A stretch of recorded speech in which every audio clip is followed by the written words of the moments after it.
Good morning, ladies and gentlemen.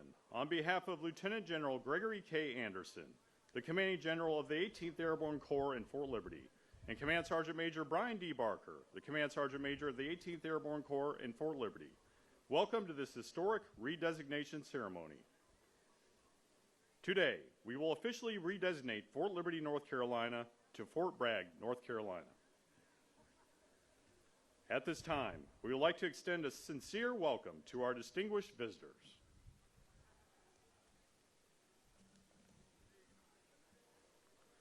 Secretary of the Army, Honorable Dan P. Driscoll. Senior official performing duties of the Undersecretary of the Army, Mr. David R. Fitzgerald. U.S. Senator Honorable Ted P. Budd. U.S. Representative Honorable Richard L. Hudson. U.S. Representative Honorable Patrick Harrigan. Commanding General of the U.S. Forces Command, General Andrew Pappas, and Command Sergeant Major T.J. Holland. North Carolina Lieutenant Governor Rachel Hunt. North Carolina State Senator Bradley Overcash. North Carolina Representative Donnie Loftus. Mayor Bellflowers and Mrs. Bellflowers of Hope Mills, North Carolina. Diane Watts, daughter of Private First Class Bragg. Melissa Milliken, granddaughter of Private First Class Bragg, accompanied by spouse Nathan Milliken and children Landon Watts, Tristan Milliken, and Iridessa Milliken. Catherine Watts, granddaughter of Private First Class Bragg, accompanied by spouse Jason Pelletieri. Jennifer Bell, granddaughter of Private First Class Bragg, accompanied by children Garrett and Gwyneth Bell. Rebecca Amapour, granddaughter of Private First Class Bragg, accompanied by spouse Nami Amapour and children Nathan and Dylan Amapour. Amy Redinger, granddaughter of Private First Class Bragg, accompanied by spouse Christopher Redinger and children Anara and Cordelia Redinger.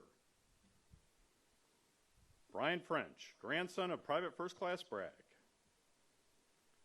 Benjamin French, grandson of Private First Class Bragg, accompanied by spouse Sherry French and daughter Avery French. Commanding General, U.S. Army Special Operations Command, Lieutenant General Jonathan Braga and Mrs. Braga. Mr. Dan Dietrich, North Carolina Civilian Aide to the Secretary of the Army. Mr. Blair Schwedo, North Carolina Civilian Aide to the Secretary of the Army. Mr. Grayson Overholt, from the office of Senator Tom Tillis. Director, Sergeant Major Retired Rick Long, representing Secretary Jocelyn Millette, Secretary of the North Carolina Department of Military and Veterans Affairs. And from the XVIII Airborne Division Command Team, Major General James Pat Work and Mrs. Work, and Command Sergeant Major Randolph Delapina and Mrs. Delapina.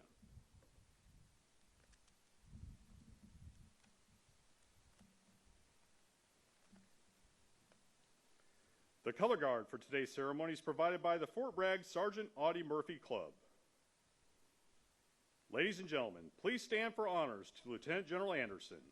Today's salute is being fired by Alpha Battery, 3rd Battalion, 319th Airborne Field Artillery Regiment, the Apex Battery, commanded by 1st Lieutenant Timothy Carter and Staff Sergeant Christian Villafana. Please remain standing for honors to the nation and the invocation, which will be delivered by the Fort Liberty Garrison Chaplain, Colonel J. Uten.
invite you to pray with me. Almighty and gracious God, it is with gratitude that we come before you this day as we rename this installation, named after a soldier, a paratrooper whose valor, devotion to duty, and true grit rose to meet immense challenges on the battlefields 80 years ago. We remember. And we ask you, Lord, this day that this legacy would continue. May the soldiers who presently serve and those who will serve here in the future display this same courage and commitment to service. Now, may your blessing be upon this place, and may the lives of the soldiers and families stationed here flourish from this day forward. For yours is the kingdom and the power and the glory forever. In the name of Christ, I pray. Amen. Please be seated.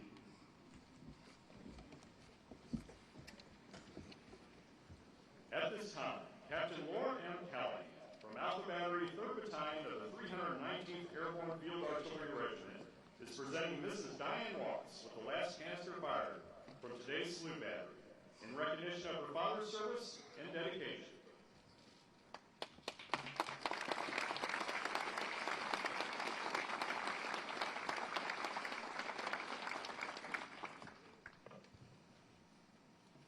Today, we are gathered to witness the historic redesignation of Fort Liberty, North Carolina to Fort Bragg, North Carolina. At this time, the host for today's ceremony, Lieutenant General Anderson, accompanied by Command Sergeant Major Barker, Colonel Mixon, and Command Sergeant Major Scott, will conduct the official casing of the Fort Liberty garrison colors for the last time, and the uncasing of the Fort Bragg colors.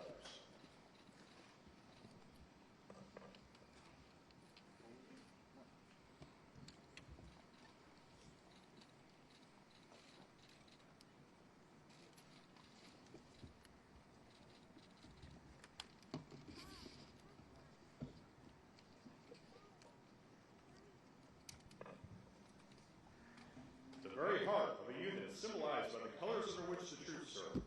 The colors stand as a silent reminder of the past glories and traditions, lend inspiration for present endeavors, and shine like a guiding beacon into the future. The essence of the casing and uncasing ceremony is an event marked by tradition, honor, respect, and sacrifice. Tradition holds that the colors lead the unit into battle, emphasized by the regulation containing instructions to the color bearers, which states, when in action, resolve not to part with the colors, but with your life.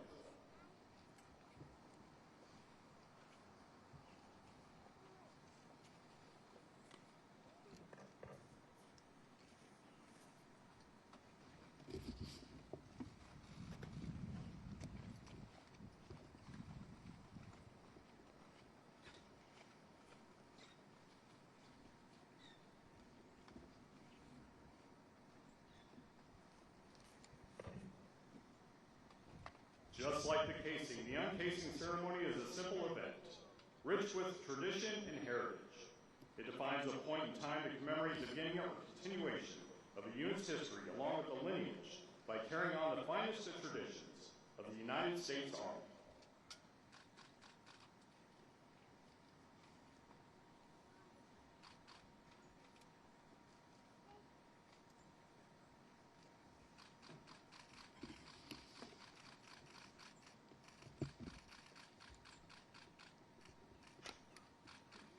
Effective 10 February 2025, Fort Liberty Installation Code 37225 is redesignated as Fort Bragg in accordance with the Secretary of Defense, Title 10, United States Code, Section 113. I direct the Army to change the name of Fort Liberty, North Carolina to Fort Bragg, North Carolina, in honor of Private First Class Roland L. Bragg.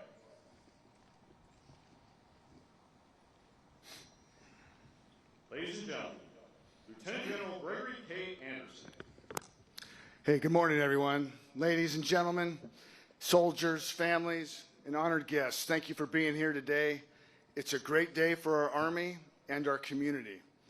To our Secretary of the Army, the Honorable Dan Driscoll, our senior official performing the duties of Undersecretary of the Army, Mr. David Fitzgerald, to the Commanding General of the United States Army Forces Command, General Pappas and Command Sergeant Major Holland, to our dear leaders and friends from across North Carolina, Senator Budd, Congressman Hudson, Congressman Harrigan, Lieutenant Governor Hunt, State Senator Overcash, State Representative Loftus, and Mayor and Mrs. Bellflowers.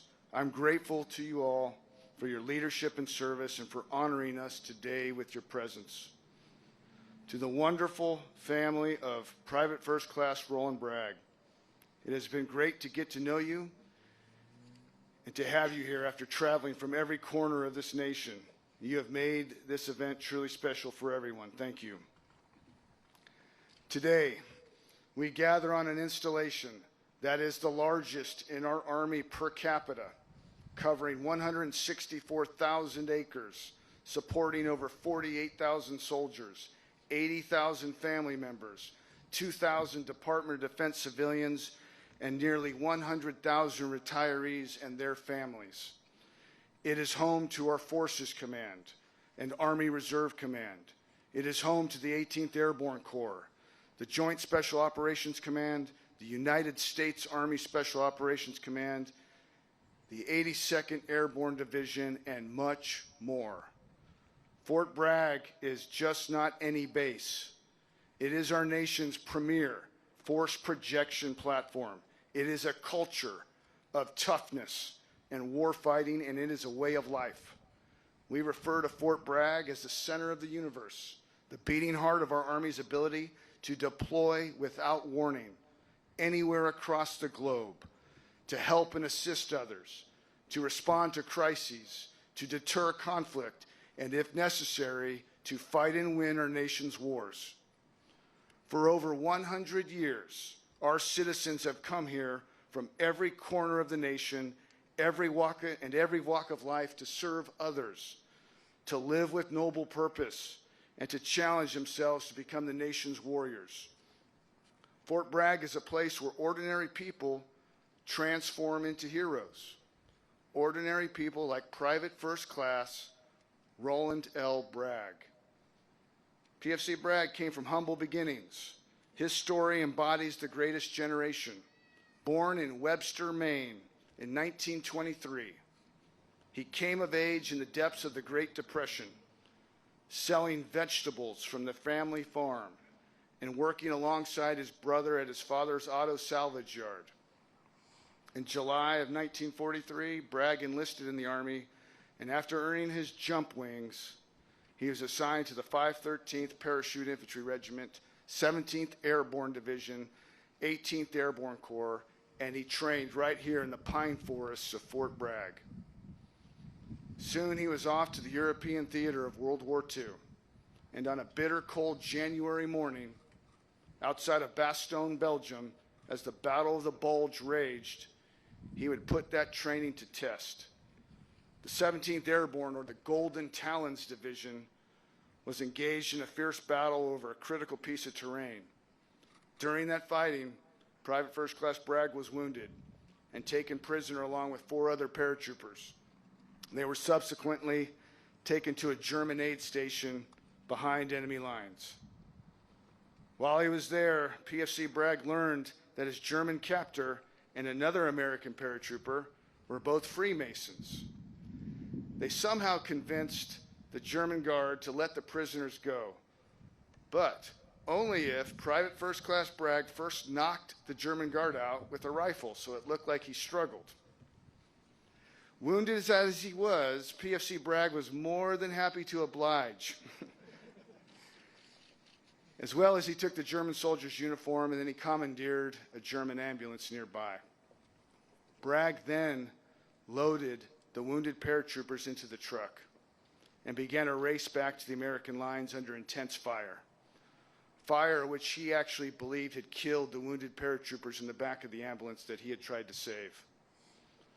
It was for this action that PFC Bragg earned the Silver Star, the 3rd highest military decoration for valor in combat. He was a hero.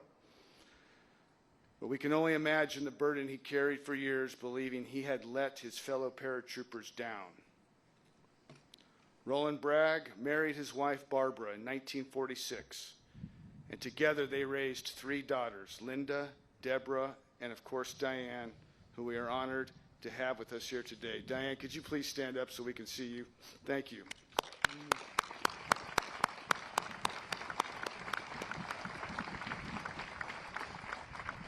With his family by his side, he enjoyed the long peace which his generation fought so hard to secure. Bragg rarely spoke of his service, and for nearly 50 years he continued to believe he was the sole survivor of the desperate flight from captivity in the Ardennes. But his Army story didn't end there. As the 50th anniversary of the Battle of the Bulge approached, John Martz, a fellow member of the 17th Airborne Division, was reflecting on his own wartime experience. John, too, had been wounded in the battle near Bastogne and found himself in a barn 20 miles behind the German lines. Someone, a nameless paratrooper, had loaded him and 3 others into an ambulance and drove them to safety.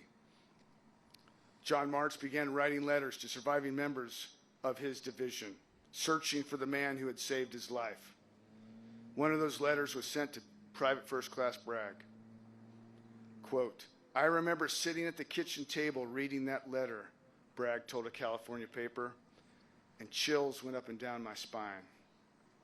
Soon after reading the letter, Roland traveled to California and was reunited with the paratrooper whose life he had saved. 2 ordinary men, bound by an extraordinary moment, found each other across the decades. This reunion wasn't just a footnote in Roland's story. It was and stands as a testament to the bonds forged here in this place, bonds that many who have trained and served here would immediately recognize and feel. From the pine forest where Roland trained to the battlefields of today, Fort Bragg has carried that spirit forward, shaping warriors who have answered the call across the years. Over 80 years have passed since Roland Bragg arrived here. 8 decades of soldiers from Fort Bragg deploying to every major conflict, defending America and her allies across the globe. And they come home to Fort Bragg. For some, it may be more. It may be home for just a few months, and for others, a lifetime. But this place is more than a military stronghold. It's the lifeblood of our region. If it were a city, this 260,000 strong person community would make it the 5th largest in North Carolina. Its economic impact, over $8 billion annually, fuels jobs, businesses, and growth in Fayetteville and across Cumberland County. Our soldiers, our spouses, and veterans are seamlessly intertwined in this community. Teachers in our schools, nurses in our hospitals, students at Fayetteville State and other institutions of higher education. These community ties and partnerships have bound us together across generations and form a collective pride and reverence for this place we honor today. Today we salute a man who answered the call, came to North Carolina, and forged the best version of himself. And so today we honor a hero worthy of the name Bragg. It is synonymous with excellence. It is the home of airborne and special operations forces. When the nation needs to project power on short notice, the first call comes to Fort Bragg. When that call comes, we answer with speed and overwhelming force, and if necessary, we will fight and prevail. Just down the street, about 500 meters off to my right, stands a statue. We call him Iron Mike, but the official name is the Airborne Trooper. It's not a statue of a particular person, but a mirror reflecting the potential of every soldier who passes through these gates. Roland Bragg didn't arrive here a hero. Shaped in the crucible of Bragg's training grounds and in the battlefields, he became one. So Iron Mike stands as proof of that promise. The nameless airborne trooper, a quiet hero reflecting not just who we are, but who we can become. And it has been my experience that this place and our nation and our Army are chock full of people like Roland Bragg. Fort Bragg is where soldiers transform, where the ordinary find the extraordinary, and where the call finds its answer, where a quiet man from Maine emerges a hero. In his honor and in the shared legacy of all who have called this place home, we answer the call. Welcome back to Bragg. May this place continue to forge heroes for our nation. Airborne, all the way.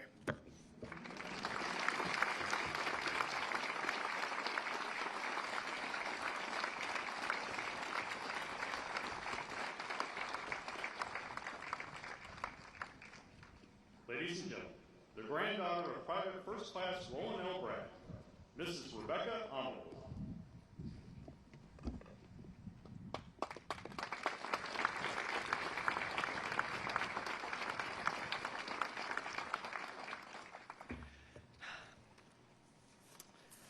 Well, good morning, everybody. Reflecting on memories of my grandparents and the question on many folks' minds after the renaming announcement, who is Roland L. Bragg? Well, let me tell you, he was a loving and devoted husband, father, and grandfather. He was a provider. He was a pillar of our small community in Nobleboro, Maine, and a philanthropist that did not seek recognition for his generosity.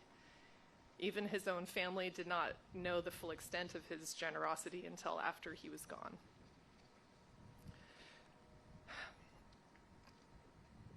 He liked to joke around. He didn't take things too seriously, and he was extraordinarily curious about everything. He loved new technology and wanted to know how things worked, and I remember him being particularly tickled when VHS movie cameras came out. I can only imagine what he would think of the technology we have now. I never saw my granddad wear his military uniform. He was not one to go to a Memorial Day parade or a Veterans Day parade. Even one Memorial Day when I was marching in a parade in our town, he was working.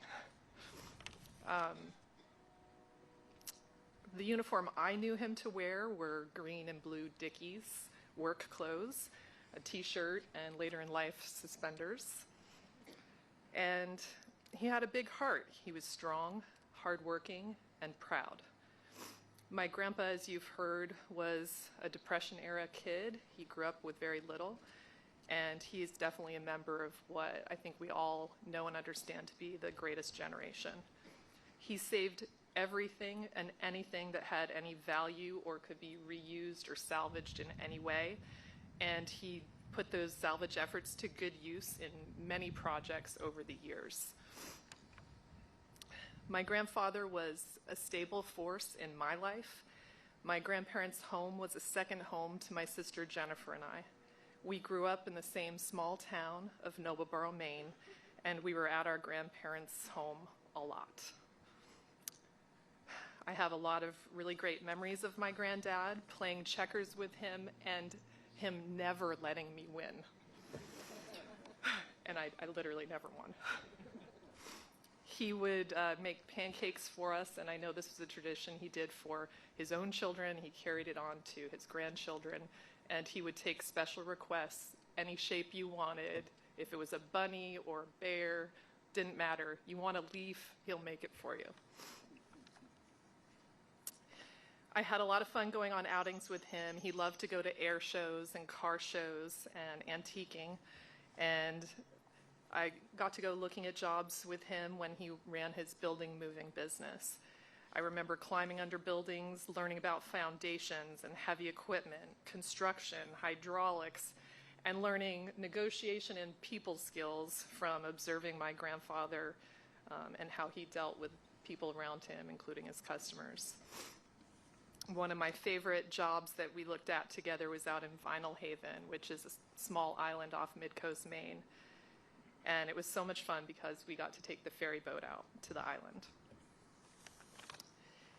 My granddad also provided encouragement for us to do well in school and rewarded each A with $1, which may not sound like much today, but in the 1980s, I assure you it was much appreciated. He was a very hard worker, almost to a fault. He was a man of many talents, a jack of all trades, and if something needed to be done, he would figure out how to do it. I remember him building cottages, salvaging buildings or items within them, moving buildings, operating and working on heavy equipment, welding, working on vehicles, working on and building a retaining wall for the home which we affectionately called the brick house that he and my grandmother had intended on moving into when they downsized, although they never did move into that home. He never talked about his time in World War II with me.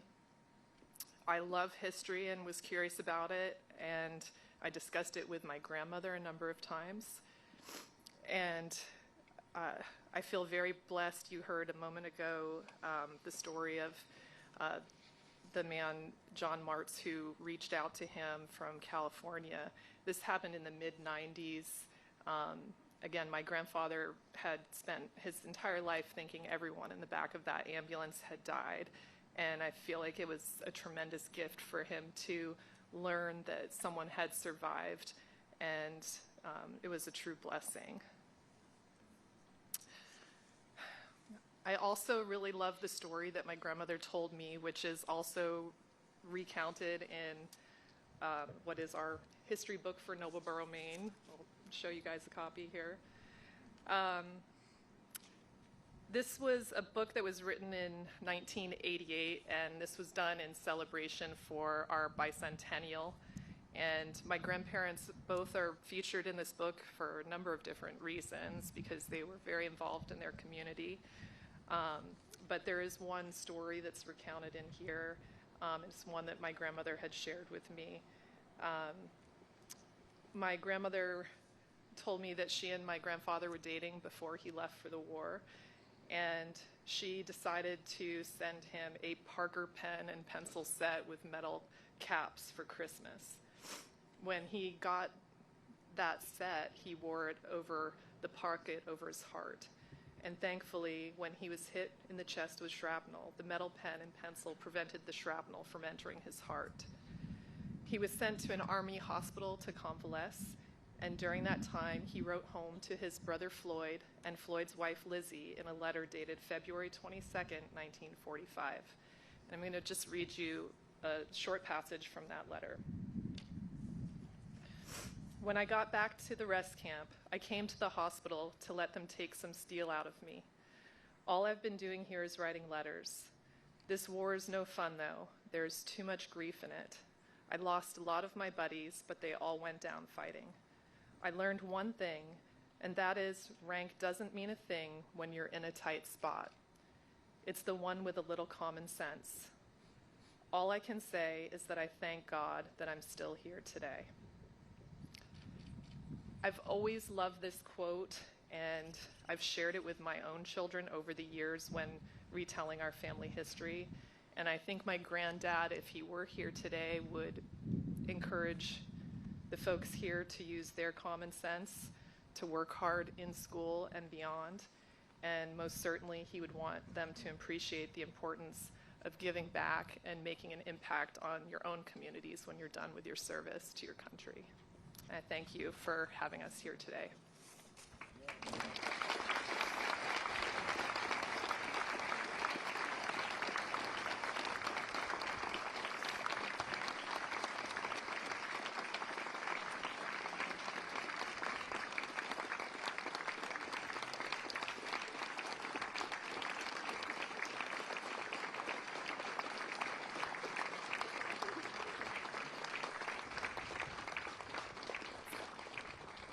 At this time, we invite the family of Private First Class Roland L. Bragg to join the Honorable Daniel Driscoll, the 18th Airborne Commander, and the Command Sergeant Major and the Fort Bragg Garrison Commander, Command Sergeant Major, for the sign unveiling.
Ladies and gentlemen, please stand for the playing and singing of the Army Song.